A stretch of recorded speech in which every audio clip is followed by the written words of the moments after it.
दोस्तों क्वार्टर 2 के रिजल्ट्स आते जा रहे हैं और मुझे विश्वास है आप अलग अलग कंपनियों के रिजल्ट्स को रीड कर पा रहे हो। जैसे आप लोगों ने आईटी कंपनियों में स्लो डाउन देखा, जॉब कट्स देखे, उसी प्रकार से फाइनेंस की कंपनियों में एयूएम को बढ़ते देखा। पॉजिटिव है एयूएम का बढ़ना, नेगेटिव है दोस्तों हाई इंटरेस्ट रेट जिससे इनके मार्जिन कम है। पर चलो हम लोग देखते हैं बजाज फाइनेंस के रिजल्ट दोस्तों हमारे लिए क्या ट्रेंड सेटर लेके आए हैं। रेडी हो आप लोग? अगर चैनल सब्सक्राइब नहीं किया है दोस्तों चैनल सब्सक्राइब कर दीजिएगा जिससे ये सारे अपडेट आपको रेगुलरली मिलते जाए। Right, so friends this is Bajaj finance. दोस्तों आप जानते हो बजाज फाइनेंस बजाज फिनसर्व का ही एक पार्ट है। बजाज फाइनेंस का काम है रिटेल फाइनेंस पे ध्यान देना, पर बजाज की ही जो दूसरी फाइनेंसिंग कंपनीज है जैसे life insurance, general insurance, AMC, ये सब आती है बजाज फिनसर्व के अंदर। तो अगर आपके पास बजाज फिनसर्व है तो समझ लीजिए आपके पास फाइनेंस है, लाइफ है, जनरल है, एएमसी है। अगर आपके पास बजाज फाइनेंस है तो समझ लीजिए आपने रिटेल फाइनेंस में इन्वेस्ट किया है, retail finance along with housing finance. Right, इसी प्रकार से एक और कंपनी है बजाज होल्डिंग। बजाज होल्डिंग में बजाज फिनसर्व आ गई क्यों? बजाज फिनसर्व के जितने धंधे हैं फाइनेंस के, राइट, फिर चाहे रिटेल फाइनेंस हो चाहे लाइफ जनरल हो, ये सब बजाज होल्डिंग में भी आता है। उसी प्रकार से बजाज होल्डिंग में ऑटो की जो कंपनी है बजाज ऑटो, वो भी दोस्तों आ जाती। तो अगर आपने बजाज होल्डिंग लिया हुआ है तो बजाज ऑटो के साथ बजाज फिनसर्व के परफॉर्मेंस का इंपैक्ट पड़ेगा।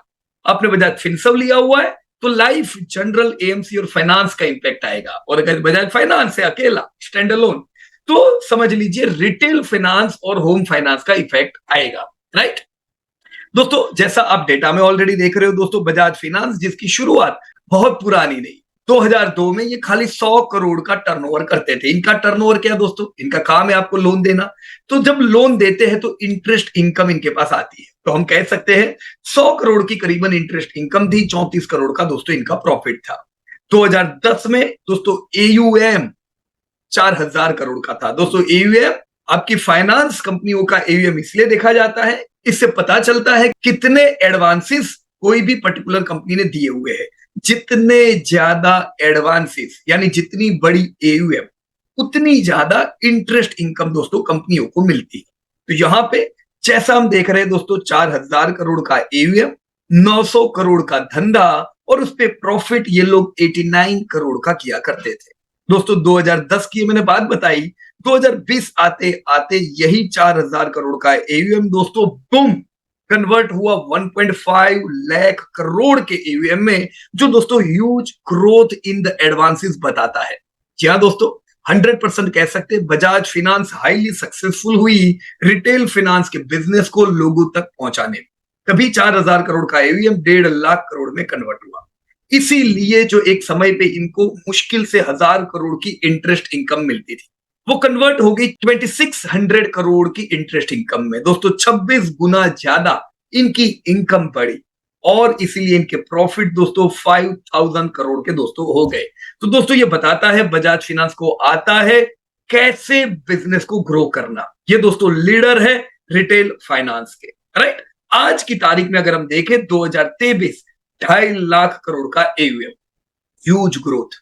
दोस्तों ये एयूएम बजाज को लगता है हम आने वाले समय में भी 25% से ग्रो कर पाएंगे। अगर सही में ये 25% से ग्रोथ करते हैं तो अंदाजा लगा दीजिए दोस्तों आपका धंधा यानी इंटरेस्ट इनकम भी उसी स्पीड से बढ़ सकती है एज पर देयर एस्टिमेट।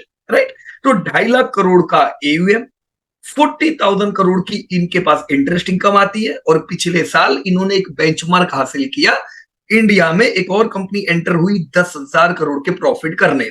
दोस्तों रिसेंटली हमने देखा कोविड के बाद दोस्तों एयूएम ग्रो नहीं हो रही थी। इनफैक्ट ये 2 साल इनके लिए लो ग्रोथ के रहे। ये खाली बजाज फाइनेंस में नहीं दोस्तों, आपको बैंकिंग में भी दिखेगा। राइट, आप एचडीएफसी के भी एयूएम देखोगे कम बढ़ी है इन दोनों सालों में। तो ज्यादातर बैंकिंग अफेक्टेड रही, ज्यादातर फाइनेंस की कंपनियां अफेक्टेड रही इन दोनों सालों में। एयूएम का ग्रोथ म्यूटेड था।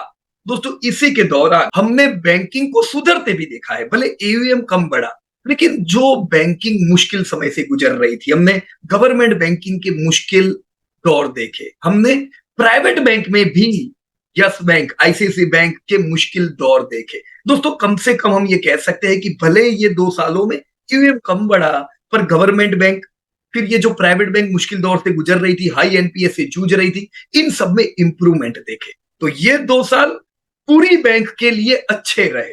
क्यों? ईवीएम बढ़ाने के लिए नहीं, पर उनके जो एनपीए बहुत बढ़ चुके थे वहां पे हमने इंप्रूवमेंट देखे, राइट। फिलहाल पिछला साल हमने अच्छा क्लोज किया, अच्छे ग्रोथ के साथ। तो जो म्यूटेड फेज 2 साल का चला उसमें से हम निकल चुके हैं, हम वापस से दोस्तों ग्रोथ में आ चुके हैं। ये जो ग्रोथ दोस्तों हमने देखा, इसका फायदा क्या? आप देख सकते हो करीबन 25-30% से ईवीएम बढ़ा, इसीलिए 25-30% से धंधे बढ़े, 30% से प्रॉफिट बढ़े, और उसी प्रकार से 30-30% से दोस्तों कंपनी के दाम बढ़े। यस दोस्तों, अगर हमने इन्वेस्ट किया था इस कंपनी में, ये ईवीएम के ग्रोथ का फायदा हम उठा पाए दोस्तों। 2200 गुना दाम बढ़ा है। This is one of the largest multibagger of Indian stock market. 2200 गुना दोस्तों दाम बढ़ा, कंसिस्टेंसी के साथ। कंपनी ने कभी भी लॉस किया नहीं है, तो आपको डिविडेंड भी कंसिस्टेंट मिला। हालांकि ये इमर्जिंग इंडस्ट्री है दोस्तों, रिटेल फाइनेंस इंडिया में इमर्ज हो रहा है। एक समय था जब इंडियंस की इनकम बड़ी लो मानी जाती, तो आधा भारत बिलो पॉवर्टी लाइन था। तो क्या आप रिटेल फाइनेंस उम्मीद करोगे? दोस्तों अब धीमे धीमे इंडियंस की इनकम बढ़ रही है, तो इंडियन की लोन टेकिंग कैपेसिटी बढ़ रही है, जिससे हमने धंधों में ग्रोथ देखा। दोस्तों कंपनी डिविडेंड में कम डिस्ट्रीब्यूट करती है, 10-15% के आसपास। क्यों? इमर्ज हो रही है, अभी इनको फंडिंग की जरूरत है, मैच्योर हो जाने दो, ये बढ़िया डिविडेंड देंगे दोस्तों। अब बजाज ऑटो देख लो, अब मैच्योरिटी के लेवल पे जा रही है, कितने बढ़िया डिविडेंड वहां पे आ रहे हैं, राइट। अब से हम बजाज ऑटो में 80% तक जो प्रॉफिट है वो डिस्ट्रीब्यूट होते भी देखेंगे। तो बजाज फाइनेंस में भी ये उम्मीद नहीं कर सकते, पर देखो ग्रोथ जबरदस्त है, राइट। तो आपको भाव में ग्रोथ मिला, आपको डिविडेंड कंसिस्टेंट मिले। पर अब क्या, मैंने रिसेंट सिनेरियो थोड़ा बताया कि 2 साल से ईवीएम अच्छा नहीं बढ़ता था, पर पिछले साल का क्लोजिंग हमने अच्छा देखा। यानी जैसे लास्ट 2 क्वार्टर बजाज फाइनेंस के ईवीएम के लिए भी अच्छे थे। लेकिन चलो दोस्तों करंट ट्रेंड हम लोग देख लेते हैं, ये आपके सामने है current trend. Let me watch दोस्तों, लास्ट ईयर चाहे 9 मंथ हो चाहे फाइनेंशियल ईयर हो, हमने क्लोजिंग साल का अच्छा देखा था बजाज फाइनेंस में। टर्नओवर आपका अच्छा बढ़ा, 30% का ग्रोथ, प्रॉफिट आपके पिछले साल अच्छे थे, राइट। मार्जिन आपके करीबन 28% के थे, लेकिन मार्जिन धीमे धीमे डिक्रीज हो रहे थे। अब दोस्तों ऑब्वियस सी बात है, ये जो समय था दोस्तों ये हाई इन्फ्लेशन का था। इन्फ्लेशन को काबू में करने के लिए दुनिया भर की सेंट्रल बैंक्स ने दोस्तों अपने इंटरेस्ट रेट को बढ़ाया। दोस्तों जब इंटरेस्ट रेट बढ़ते हैं फंडिंग हाई रहता है, और ये फंडिंग दोस्तों आप तो फंडिंग लो तब लो तब, पर बैंक और फाइनेंस भी तो फंडिंग लेती है, तो इनको भी फंडिंग महंगा मिलता है दोस्तों। ये इंटरेस्ट में फर्क पड़ता है। ये चीज आपने एचडीएफसी बैंक में भी देखी, आईआरएफसी में भी देखी, और यही चीज आप बजाज में देख रहे हो। कंटिन्यू तौर पे आपके मार्जिन डिक्रीज हो रहे क्वार्टर ऑन क्वार्टर। Q1 में भी सेल्स बहुत बढ़िया बढ़ा, पिछले साल से भी ज्यादा। तो ये बताता है कि एवीएम ग्रोथ अभी भी बढ़िया हो रहा है, पर मार्जिन दोस्तों पिछले साल 27.8 के थे, जो ऑलरेडी घट रहे थे Q1 में, और दोस्तों डिक्रीज हुए 30 बीपीएस से। दोस्तों मार्जिन का डिक्रीज होना अच्छी बात नहीं है, पर ये क्यों? Interest rate hike. अब क्या दोस्तों, अब तक का चित्र पे हम क्लियर थे, एवीएम में कोई दिक्कत की बात नहीं थी, एवीएम हाई ग्रोथ में था, मार्जिन डिक्रीज हो रहे थे, ये एक दिक्कत की बात थी। अब H1 में हम देखेंगे क्या हुआ। तो यहाँ पे आपके सामने है रिजल्ट H1 के, और मैंने Q1 का भी डेटा दोस्तों यहाँ पे रखा हुआ है, राइट। मैं कंपेयर करूंगा Q1 में 32% का ईवीएम बढ़ा, जो ऑलरेडी बढ़िया था। अभी भी आप देखो H1 में 32 का 30 नहीं हुआ है, 33 हुआ है। तो H1 AUM में और बढ़ोतरी लेके आया है। तो we are extremely happy in business. Sales 34% से बढ़े, आपकी इंटरेस्ट इनकम बढ़िया ही है, जो पिछले साल भी बढ़िया थी। खर्चे लास्ट ईयर धंधे से ज्यादा बढ़े थे। क्यों? High interest income, high borrowing cost. Similar इधर भी हम देख रहे हैं दोस्तों, 34% से धंधे बढ़े, पर आपकी कॉस्ट 38% से बढ़ी। तो कंटिन्यू जो कॉस्ट में बढ़ोतरी देख रहे थे, ये अभी भी ऐसी है, राइट। तो हम दोनों चीज चेक करेंगे, एक तो धंधा कौन अच्छा दे रहा है और कौन खर्चे बढ़ा रहा है। सबसे पहले मैं धंधे पे आता हूं। धंधा 33% एवीएम किसने बढ़ाने में मदद किया?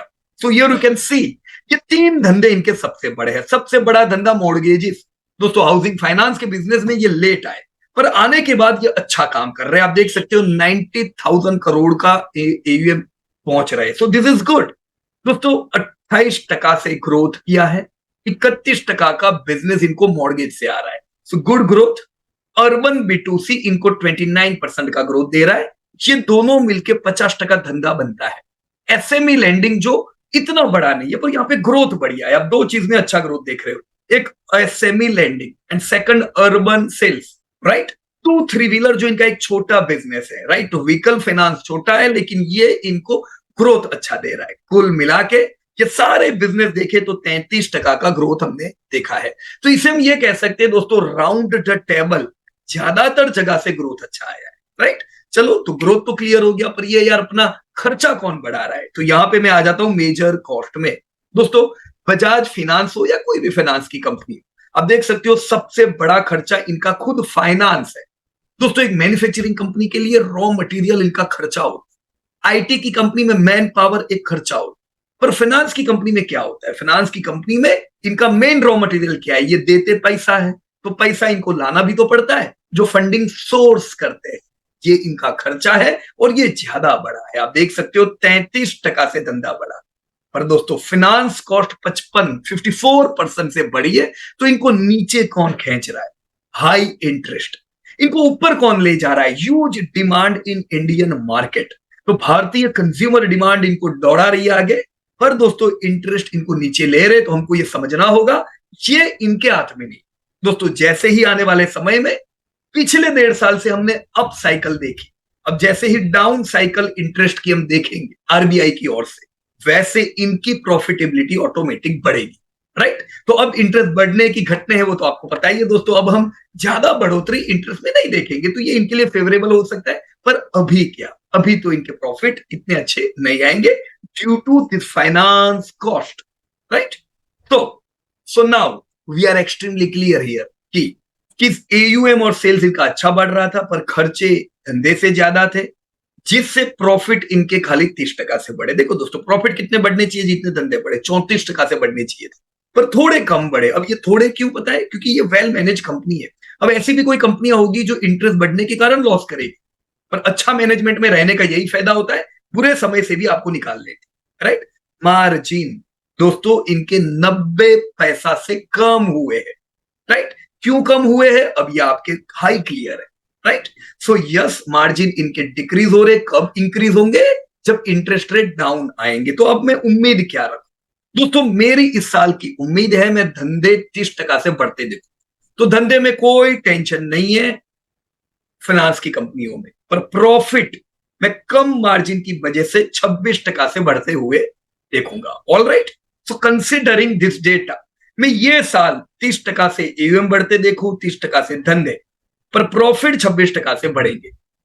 इन डेटा के आधार पे ये साल मैं 3.2 लाख करोड़ के एयूएम पे बजाज फाइनेंस को पहुंचता देखूंगा।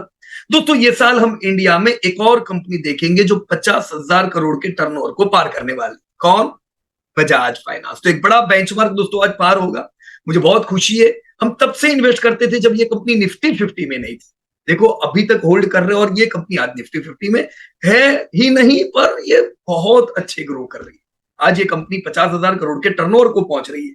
ये साल हम 14,000 करोड़ के प्रॉफिट देखेंगे, ईपीएस 250 के करीब, और हमारे इन प्रॉफिट के हिसाब से फेयर वैल्यूएशन 7281 की बनती, राइट। अभी प्राइस क्या चल रहा है दोस्तों, 7495। तो भाव दोस्तों फेयर वैल्यू पे ही है। क्यों है, क्योंकि प्रॉफिट में नरमी है हाई इंटरेस्ट रेट के कारण। ऐसी चीजों का फायदा उठाना चाहिए दोस्तों, राइट। तो yes this share is available at fair valuation. मैं वैल्यूएशन बता दूं दोस्तों, पिछले साल 191 का ईपीएस था, पी 29 था। ये साल ईपीएस अभी इंक्रीज हुआ है, ट्रेल ईपीएस 218 है, अर्निंग बढ़ी, पर पी भी क्यों बढ़ा, क्योंकि पिछले साल के मुकाबले बजाज फाइनेंस का शेयर चला हुआ है, राइट। अभी करीबन हम लाइफ टाइम हाई पे है, तो अर्निंग बढ़ने के बावजूद पी हमारा 34 है। जैसे जैसे हम साल में आगे बढ़ेंगे हमारा ईपीएस 240 हो जाएगा। तो ईयर एंड का, ये साल का मैं ईपीएस उम्मीद कर रहा हूं 240, फॉरवर्ड पी मेरा बनता है 31 का। तो मैं इसको बिल्कुल महंगा नहीं कहूंगा, डेफिनेटली एसआईपी कंटिन्यू करती रहनी चाहिए, राइट, और ऐड करनी चाहिए इस फॉल में। चिंता की दोस्तों कोई बात यहां पे नजर नहीं आ रही। आने वाले समय में 2030 जाते जाते हम बजाज फाइनेंस से करीबन 10 लाख करोड़ के एयूएम की उम्मीद करेंगे। दोस्तों धंधा इनका 1.5 लाख करोड़ पार हो जाएगा, प्रॉफिट 34,000 करोड़ के एस्टिमेट कर सकते हैं, ईपीएस यानी मेरे हिस्से का प्रॉफिट 569 का होगा और मैं फेयर वैल्यूएशन 17,000 की उम्मीद करूंगा। तो overall what I can expect, good AVM growth. India में अभी भी क्रेडिट यानी एडवांसेस लो पेनेट्रेटेड है, अभी और बढ़िया एडवांसेस बढ़ेंगे जो बजाज फाइनेंस जैसी कंपनी को फायदा दे सकते हैं। मैं कंपनी से उम्मीद रखूंगा कंसिस्टेंट प्रॉफिटेबिलिटी हो। दोस्तों कंपनी ने कभी लॉस किया नहीं है, अगर मैं कल रिटायर होता हूं मैं उम्मीद रख सकता हूं दोस्तों मुझे कंसिस्टेंट डिविडेंड अर्निंग हो, जो आज भले कम है पर कल इंक्रीज भी होगी as we will see Bajaj Finance move from growth to maturity. तो मैं उम्मीद करूंगा दोस्तों मल्टी ईयर रैली, मैं उम्मीद करूंगा consistent and not only consistent dividend but consistent and growing dividends definitely ले सकते हैं, पर इसको टिप न मान। दोस्तों टिप देने का हमारा काम नहीं है, मैंने कुछ डेटा एनालिसिस आप लोगों के साथ शेयर किया, डिसीजन आपको शांति से डेटा पढ़ के अपने आप लेने चाहिए, राइट।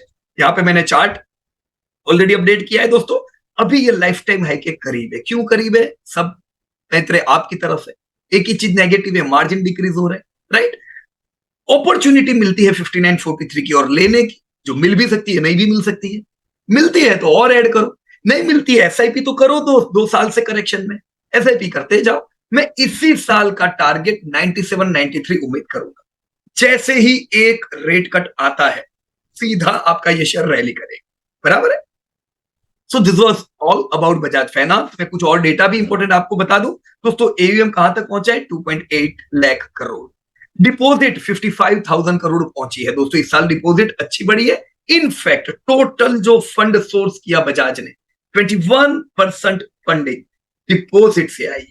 बोरोइंग 91,000 करोड़ की है, यह बोरोइंग भी लेनी पड़ती है, और डेप्ट सिक्योरिटीज करीबन लाख करोड़ की है।